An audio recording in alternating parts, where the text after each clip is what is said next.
ഈ script എഴുതിയവൻ super ആയിട്ടാണ് എഴുതിയത്. പണിഷ്മെന്റ് ആയിട്ട് 5 പ്രാവശ്യം ആ ഫൈറ്റ് കാണാനായിട്ട് കൊടുക്കുന്നതായിരിക്കും. മൈക്ക് ടൈസനും ജയിച്ച് ഫാൻസ് മൊത്തം തോറ്റി. അവർ 40 ഇല്ലര് 20 ഇല്ലരായിട്ട് കൊണ്ടുപോയി.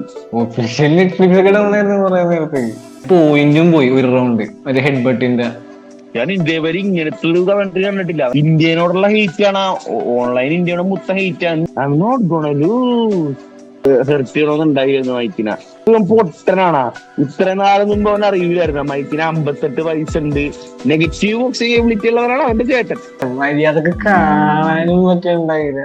ഹായ് ഗൈസ്, അപ്പൊ മൈക്ക് ടൈസന്റെ ഫൈറ്റ് ഒക്കെ കഴിഞ്ഞുകൊണ്ടിരിക്കുന്നതാണ്. അപ്പൊ ഇതേപോലത്തെ ഒന്നും പറയാനുള്ള കാര്യം ഇത്രയും പറയാനുള്ളൂ. അപ്പൊ ഞങ്ങൾ കണ്ടതാണ് worst fight in human history. എന്റെ പള്ളിയിലെ കൊച്ചച്ഛൻ ആ ഫൈറ്റ് ഇപ്പൊ കണ്ടിട്ടുണ്ടെങ്കിൽ അടുത്ത ശനിയാഴ്ച തുടങ്ങി കുമ്പസാരിക്കാൻ വന്നവർക്ക് എല്ലാവർക്കും പണിഷ്മെന്റ് ആയിട്ട് 5 പ്രാവശ്യം ആ ഫൈറ്റ് കാണാനായിട്ട് കൊടുക്കുന്നതായിരിക്കും. കാരണം അതിന് വലിയ ടോർച്ചർ വേറെ ഇല്ല. അപ്പൊ കൊച്ചച്ഛൻ ഫൈറ്റ് കണ്ടിട്ടില്ല എന്ന് പ്രതീക്ഷിക്കുന്നുണ്ടാ. അല്ലെങ്കിൽ ഞാൻ അടുത്ത ആഴ്ച പള്ളിയിൽ പോകില്ല. എന്ത് ശോകം ഫൈറ്ററാ. അല്ല ഈ ബോക്സിംഗ് കാർഡും സ്റ്റാർട്ട് ചെയ്തത് നൈസായിരുന്നു കേട്ടാ. ഇതില്ലേ എന്താ വെച്ചാലേ ഗ്രേറ്റസ്റ്റ് എവർ ഫീമെയിൽ ഫൈറ്റ് തൊട്ട് മുമ്പ് ഉണ്ടായിരുന്നു. അത് കഴിഞ്ഞിട്ട് worst fight in human history അത് കഴിഞ്ഞു. എടാ ശരിക്കും പറഞ്ഞാൽ നമ്മളാണ് ശോകം. മൈക്ക് ടൈസനും ജയിച്ച് ഫാൻസ് മൊത്തം തോറ്റി. അവർ 40 ഇല്ലര് 20 ഇല്ലരായിട്ട് കൊണ്ടുപോയി. നമ്മ തോറ്റി. എടാ വേറൊന്നുമില്ലടാ, ശരിക്കും പറഞ്ഞാൽ 58 വയസ്സുള്ള ആളിന്ന് നമ്മ ഒന്നും പ്രതീക്ഷിക്കരുതായിരുന്നു. നമ്മ ഈ മൈക്ക് ടൈസന്റെ ആ ഒരാഴ്ചക്ക് മുമ്പത്തെ ആ പ്രസ് കോൺഫറൻസും ആ സ്റ്റകളടിയൊക്കെ കണ്ടപ്പോ ഒരുപാട് എക്സ്പെക്ട് ചെയ്തു പോയി. അത് വേറെ ആരാണെങ്കിലും അങ്ങനെ ചെയ്യില്ലായിരുന്നു. മൈക്ക് ടൈസൺ ആയതുകൊണ്ട് മാത്രമാണ് എക്സ്പെക്ട് ചെയ്ത. ഇതൊരു പാഠമാണ്. ഇനി മേല ഇങ്ങനത്തെ ആന്റിക്സിനെ നമ്മ ഒരിക്കലും എക്സൈറ്റഡ് ആവരുത്. മനസ്സിലായി? ഫസ്റ്റ് 2 റൗണ്ട് നൈസ് ആയിരുന്നില്ല. ഫസ്റ്റ് 2 റൗണ്ട് മൈക്ക് ടൈസൺ എന്തെങ്കിലും കൊറേ ആദ്യം തന്നെ വന്നപ്പോ ഈ കാലിൽ ആകെ ചെയ്ത് ഒരു ജാബ് ലാൻഡ് ചെയ്താണ് ഫസ്റ്റ് റൗണ്ടില്. ജാബ് ലാൻഡ് അങ്ങനെ നമ്മള് ഇപ്പൊ ഈ 58 വയസ്സുള്ളതിന്റെ രീതിയിൽ കമ്പയർ ചെയ്യുമ്പോ അങ്ങനെയൊക്കെ എന്തെങ്കിലുമൊക്കെ കാണാനൊക്കെ പറ്റിയില്ല നമുക്ക്. അപ്പൊ എല്ലാരും വേഴ്സ്റ്റ് ഫൈറ്റിംഗ് ഹിസ്റ്ററിയിൽ ഇങ്ങനെ കംപ്ലൈന്റ് പറഞ്ഞ എനിക്ക് വേഴ്സ്റ്റ് ഫൈറ്റ് ആയിട്ടൊന്നും തോന്നിയിട്ടൊന്നുമില്ല. എനിക്ക് ആ മൈക്ക് ടൈസന്റെ ഒരു ഫൈറ്റ് കണ്ട്, പക്ഷെ ശരിക്കുള്ള ഫൈറ്റ് ഒക്കെ നമ്മള് പഴയതൊക്കെ ഹൈലൈറ്റ്സ് ഒക്കെ കാണുന്നുണ്ട്. പക്ഷെ ഈ മൈക്ക് ടൈസൺ വീക്കില് നമുക്കൊരു ചെറിയൊരു എക്സൈറ്റ്മെന്റ് ഒക്കെ കിട്ടിയില്ലേ? അതൊക്കെ കിട്ടുള്ളൂ. വേറെ ഫൈറ്റിന്നൊന്നും കിട്ടാൻ പോണില്ല. ഈ സോഷ്യൽ മീഡിയയിലും MMA-ലും എല്ലാരും വീഡിയോ മേക്ക് ചെയ്തവരും എല്ലാരും മോസ്റ്റ് ഡിസപ്പോയിന്റിങ്, വെരി ഡിസപ്പോയിന്റിങ് എന്ന് പറഞ്ഞ ഇതാണ്. പക്ഷെ ഗിൽസന് മാത്രം കുഴപ്പമായിട്ട് തോന്നിയില്ല. അപ്പൊ എനിക്ക് തോന്നുന്നത് എല്ലാവർക്കും എന്തോ കുഴപ്പമുണ്ടെന്ന് തോന്നുന്നു. അല്ല, എല്ലാവർക്കും എന്തോ കുഴപ്പമുണ്ടെന്ന് തോന്നുന്നു. എനിക്ക് വലിയ കുഴപ്പമൊന്നും തോന്നുന്നില്ല. ഈ വീക്കൊക്കെ മൊത്തം നൈസൊക്കെ ചെയ്തില്ല. ചെകളടിയൊക്കെ കാണാൻ പറ്റിയില്ല. ചെകളടിയൊക്കെ എന്താണ് ഞാൻ പ്രതീക്ഷിച്ചത്, ആരെങ്കിലും പ്രതീക്ഷിച്ചത്? ഈ സ്ക്രിപ്റ്റ് എഴുതിയവൻ സൂപ്പർ ആയിട്ടാണ് എഴുതിയത്. ഇല്ല കിടില് സ്ക്രിപ്റ്റ് ആയിരുന്നില്ലേ? ചെകളടിച്ച് 6 റൗണ്ട് നമുക്ക് നിക്കാം, 6 റൗണ്ട് നമുക്ക് ഫൈറ്റ് ചെയ്യാണ്ട് നിക്കാം, അതൊക്കെ നിന്നില്ലേ? എനിക്ക് തോന്നണല്ല ഇത് ആ ചെകളയുടെ സ്ക്രിപ്റ്റ് ആയിരുന്നു. എനിക്ക് തോന്നണില്ല, കറക്റ്റ് തോന്നില്ല ഇത്. അത് മാത്രമല്ല, ഈ ഫൈറ്റ് സ്ക്രിപ്റ്റഡ് ആണെങ്കിൽ ആ സ്ക്രിപ്റ്റ് എഴുതിയവൻ രണ്ടുപേരെയും സ്റ്റോക്ക് നശിപ്പിക്കാനായിട്ട് സ്ക്രിപ്റ്റ് ചെയ്തു. ഇതിപ്പോ ജയിക്കിനും ഹെയ്റ്റ് കൂടി മൈക്കിന് ഹെയ്റ്റ് വെറുതെ ആർക്കും ഒരു ഇത്രയും പൊട്ട ലെഗസി. ഇപ്പൊ KSI ജയിക്കിന് സ്ക്രിപ്റ്റ് എഴുതിയാൽ മാത്രമേ ഇങ്ങനെ നടക്കുള്ളൂ. ജയിക്കിന്റെ ലെഗസി നശിപ്പിക്കുന്ന പറഞ്ഞ്, അല്ലാണ്ട് വേറെ ആരും ഇങ്ങനത്തെ സ്ക്രിപ്റ്റ് എഴുതി കൊടുക്കൂല. അല്ല, മൈക്കിന് ഇങ്ങനെയാണ് കുറയണ സ്റ്റോക്ക് കുറയണ എങ്ങനെയാണ്? എല്ലാവരും ഉണ്ടായില്ലേ? 58 വയസ്സിൽ ഇങ്ങനെ വന്ന് ഫൈറ്റ് ചെയ്യാൻ കാണിച്ചില്ല, ക്യാമ്പ് കംപ്ലീറ്റ് ചെയ്തല്ല. എടാ മൈക്കിന് സ്റ്റോക്ക് കുറയണെന്ന് പറഞ്ഞ മൈക്ക് ഒന്നും ചെയ്തു. എടാ പുല്ലൊന്നും ചെയ്തില്ല.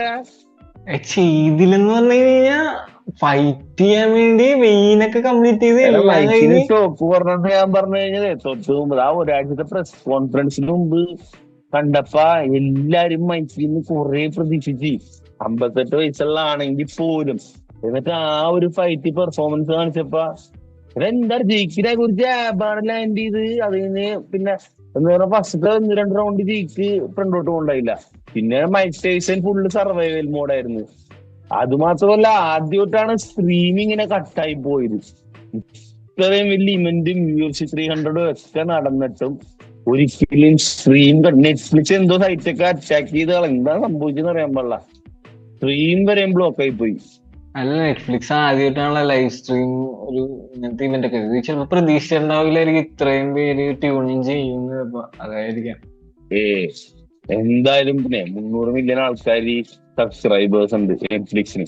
അപ്പൊ നെറ്റ്ഫ്ലിക്സ് പ്രതീക്ഷ ഉണ്ടായി. നമ്മുടെ നെറ്റ്ഫ്ലിക്സ് ഒഫീഷ്യൽ നെറ്റ്ഫ്ലിക്സ് ഡൗൺ ആയി പോയാ. ഒഫീഷ്യൽ നെറ്റ്ഫ്ലിക്സ് ഒക്കെ ഡൗൺ ആയിരുന്നു കുറെ നേരത്തേക്ക്. എന്താണോ ഭയങ്കര ശോകം എക്സ്പീരിയൻസ് ആയിരുന്നു ഗൈസ്. ഇത് എന്ന് വെച്ചാൽ ഇത് ഏറ്റവും കൂടുതൽ അടിച്ചു കിട്ടിയത് US ആൾക്കാർക്കാണ്. കാരണം US ആൾക്കാർക്കൊക്കെ നമ്മളെ പോലെ രാത്രി അബുദാബിക്കാട് 3 മണിക്ക് നമ്മൾ കാണുന്ന പോലെ അവർ ഇന്ന് രാത്രി എണീറ്റിരുന്ന് കണ്ടിട്ട് എല്ലാവർക്കും നല്ല ചാമ്പ്യൻസ് ലീഗിലെ ഫേവറേറ്റ് ടീം നോക്കണം. ഭയങ്കര ശോകം. ഇപ്പൊ ഒന്നും അതിനെ പറ്റി പറയാൻ കൂടി തോന്നല്ല, അത്ര ശോകമായിരുന്നു. അത് മാത്രമല്ല അതിന് തൊട്ടും ഞാൻ കണ്ടത് പറഞ്ഞ greatest female fighter of all time ആയിരുന്നു അമാൻഡ സെറാനോട് ആ ഫൈറ്റ്. പിന്നെ അത് മാത്രമല്ലട്ടാ, ഞാൻ കണ്ടുകൊണ്ടിരുന്നപ്പോ എനിക്ക് തോന്നുന്നത് കേറ്റിയാന്നാണ്. പക്ഷെ ശരിക്കും ഒന്നും കൂടെ ഒന്ന് വാച്ച് ചെയ്തപ്പോ അമാൻഡ തന്നെ ജയിച്ചായിട്ട് തോന്നി കേട്ടാ. അല്ല, അമാൻഡ എനിക്ക് തോന്നുന്നേ മറ്റേ കേറ്റിയുടെ കുറച്ചും കൂടി ഫാസ്റ്റർ അല്ല, കുറച്ചും കൂടി കുറവ് എറിഞ്ഞത് കേറ്റിയാണ്, കൂടുതൽ എറിഞ്ഞത് അമാൻഡ സെറാനാണ്. പക്ഷെ ലാൻഡ് ചെയ്യുമ്പോൾ കുറച്ചും കൂടി ഇമ്പാക്റ്റ് ആയിട്ട് തോന്നിയത് കേറ്റിയായിരുന്നു. പിന്നെ പോയിന്റും പോയി ഒരു റൗണ്ട്, ഒരു ഹെഡ് ബട്ടിന്റെ സീന്. അല്ലെങ്കിൽ ഈ ഡർട്ടി ബോക്സിങ് ആ സ്റ്റൈല് ഇങ്ങനെ തലയും കൊണ്ട് വന്നൊരു സ്റ്റൈൽ ഉണ്ടല്ലോ, എല്ലാ മറ്റവനെന്താ നീരജ് ഗോയാസ്, അവനെന്താ കമന്ററി ടീമിനെ അവനെ വെറുത്തിട്ടേക്കാണ്. അവനെ കമന്ററി ടീം പുച്ഛിക്കാൻ പറ്റുന്ന സമയത്തൊക്കെ പുച്ഛിക്കാണ്. എന്ത് ചെയ്തോടാ, ഞാൻ ഇതേവരെ ഇങ്ങനത്തെ ഒരു കമന്ററി കണ്ടിട്ടില്ല. അവൻ നല്ല കാര്യങ്ങൾ ചിലതൊക്കെ ഷോബോട്ട് ഉണ്ടെന്നാലും ചില അവന്റെ പഞ്ചസാര കണ്ട അത്യാവശ്യം ഒരു പ്രോണെ പോലത്തെ പഞ്ചസാര അവന്റെ ശ്രദ്ധിച്ചാ. നീയാണ് പറഞ്ഞത് അവൻ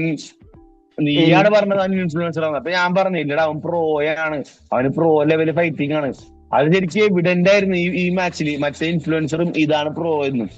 പക്ഷെ കമന്ററി ടീം ഇങ്ങനെ ഇന്ത്യനോടുള്ള ഹെയ്റ്റ് ആണ്, ഓൺലൈൻ ഇന്ത്യയുടെ മൊത്തം ഹെയ്റ്റ് ആണ്. എന്താ എന്ത് നല്ല കാര്യം ചെയ്തിട്ട് പോലും ഹെയ്റ്റ് ചെയ്തതിനെ പറ്റി പറഞ്ഞോണ്ടിരുന്ന വെച്ചാ അവന്റെ ഫൈറ്റിംഗ് സ്റ്റൈലിൽ നൈസ് ആയിട്ടാ. മറ്റേ ഒരു സ്ഥലത്ത് നിന്ന് ഇങ്ങനെ ഇടിച്ചുകൊണ്ടിരിക്കുകയാണ്. എന്നിട്ട് നമുക്ക് അപ്പുറത്തോട്ട് ഇടിക്കാന്ന് പറഞ്ഞ് കുറച്ച് മാറിയിട്ട് അവിടെ പോയി ഇടിക്കും.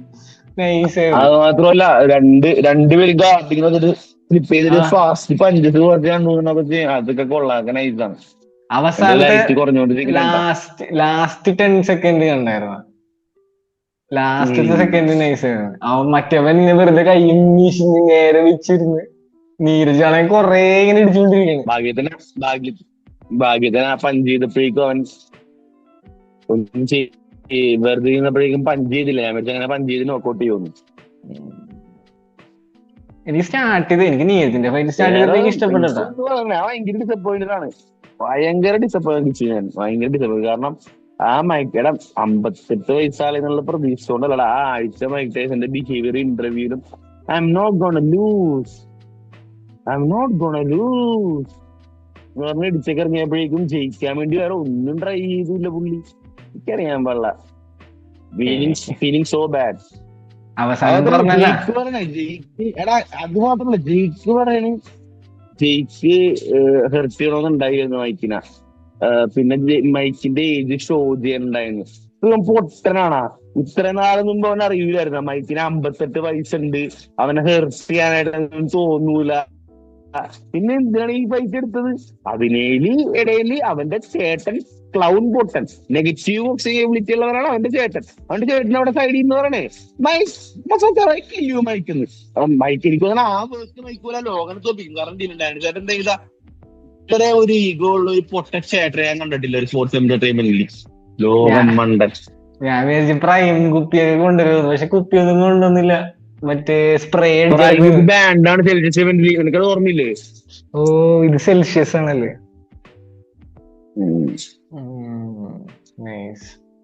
അല്ല, എന്നിട്ട് ഇതിപ്പോ ലോഗൻ ബോക്സ് ഒന്നും ചെയ്യാനൊന്നും പോകണ്ട. ലോഗൻ WWE ലോഗൻ എന്തിനാണ്?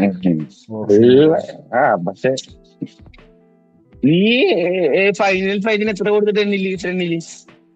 അല്ല, ഫൈനൽ ഫൈറ്റ് ഒന്നാമത്തെ കാര്യം ഈ സ്ട്രീം കട്ടായിക്കൊണ്ടിരിക്കണായിരുന്നു പണ്ടാരം, മര്യാദക്ക് കാണാനും മറ്റേ ഉണ്ടായില്ല. അത് നെറ്റ്ഫ്ലിക്സ് മേടിച്ചവര് വരെ ചമ്മിപ്പോയല്ലേ. അതെന്ത് ഇനിയിപ്പോ ഞാൻ അവസാനം കണ്ടതില്ലേ, ഞാൻ അവസാനം കണ്ട എക്സിലൊക്കെയാണ്. ഞാനും ഫ്രീ എനിക്ക് വർക്കായ ഇതില്ലേ, അവസാനം വർക്ക് ചെയ്തത് ഇൻസ്റ്റാഗ്രാമിൽ ഒരു പെണ്ണ് വന്നിട്ട് ലൈവ് ഇട്ടായിരുന്നു. ആ പെണ്ണിന്റെ സ്ക്രീൻ കയറിയാണ് ഞാൻ ഒരു 2 റൗണ്ട് കണ്ടത്. അതും ആ പെണ്ണാണെങ്കിൽ മര്യാദക്ക് എടാ ഇത് ചരിച്ച് പിടിക്കാൻ പാടില്ല ക്യാമറ. അവളാണെങ്കിൽ നേരെ ക്യാമറ പിടിക്കല് പകുതി ഭാഗത്തിന്റെ അറ്റത്ത് മാത്രമേ കാണിക്കുള്ളൂ, ഇപ്പുറത്തെ പകുതി അവൾക്ക് അലർജി കാണിക്കാനായിട്ട്. അത് മാത്രമല്ല ഇമ്പോർട്ടന്റ് മൊമെന്റൊക്കെ വരുമ്പോ അവള് ക്യാമറ വെച്ച് അവളുടെ മുഖത്തോട്ടാക്കണ്. എടാ അതാ പറഞ്ഞ waste streaming experience, waste fight, waste എല്ലാമായിരുന്നത്. മനസ്സ് മരവിച്ചു. ഇവര് 4 ഫൈറ്റ് UFC-ല് 7 ഫൈറ്റ് നടക്കുന്ന ടൈം കൊണ്ട് 4 ഫൈറ്റ് നടത്തി തീർത്തില്ല. എന്തോരാടക്കായിരുന്നു ഇടയിലൊക്കെ. നെറ്റ്ഫ്ലിക്സിലൊന്നും പണി അറിയാൻ പാടില്ല. ഡാനച്ചേട്ടനൊക്കെ കണ്ട് പഠിക്കാൻ പറ. നാളെ നീ കണ്ടോ പടപടേന്നായിരിക്കും. ബോനിക്കലിന്റെ വൈറ്റ് വരുന്നുണ്ട്, ചാൾസിന്റെ വൈറ്റ് വരും. ചാൾസിനെ മറ്റേ നമ്മുടെ ചാനലർ ഉറക്കി കഴിയുമ്പോ അപ്പൊ തന്നെ ജോൺസിന്റെ വൈറ്റ് വരും. ജോൺസിന് ദീപനെ ഉറക്കും. പടപടേന്നായിരിക്കും. അപ്പൊ ഓക്കെ, ബൈ ബൈ. അപ്പൊ ബൈ ബൈ. ഇവിടെ ലൈറ്റ് സാങ്കേതിക ടെക്നിക്കൽ ഇംപ്ലിറ്റീസ് കാരണം ഷോർട്ട് ആക്കിയാൽ എന്റെ ടിക്കറ്റ് കാണാൻ പറ്റുള്ള, എന്റെ പല്ലുവരെ കാണാൻ പറ്റുള്ള ഇത്ര എളുപ്പമായിട്ട് എന്റെ പോയിട്ടോ. ശരിയാക്കി. അപ്പൊ ഇത്ര ശോക സാഹചര്യം വീഡിയോ എടുക്കാൻ തോന്നിട്ട് അങ്ങനെ മനസ്സ് പ്രമാണിച്ച് ആ സബ്സ്ക്രൈബ് ഒന്നും ചെയ്തേക്കട്ടാ. Okay bye.